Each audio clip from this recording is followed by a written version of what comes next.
നെയ്യാറ്റിങ്കര പ്ലാമുട്ടുകടയിൽ വീട്ടമ്മയുടെ 6.5 പവൻ്റെ മാലയാണ് മോഷ്ടിച്ചത്. അതും ഹെൽമെറ്റ് ധരിച്ച് ബൈക്കിലെത്തിയ രണ്ടംഗ സംഘം. രാവിലെ 11 മണിയോടുകൂടിയാണ് സംഭവം നടന്നത്. പ്ലാമുട്ടുകട കൂഴുകുന്നത്ത് റോഡിൽ വെച്ചായിരുന്നു സംഭവം ഉണ്ടായത്.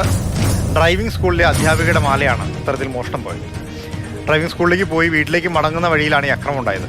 വിരാലി സ്വദേശി ലിജിദാസിൻ്റെ മാല ബൈക്കിലെത്തിയ സംഘം പൊട്ടിച്ചെടുക്കുകയാണ്. പൊട്ടിച്ചെടുക്കുക എന്ന് പറഞ്ഞാൽ വലിയൊരു അക്രമം നടത്തിയാണ് അവരത് പൊട്ടിച്ചെടുത്തത്. അവർക്ക് സാരമായി പരിക്കും ഏറ്റിട്ടുണ്ട്.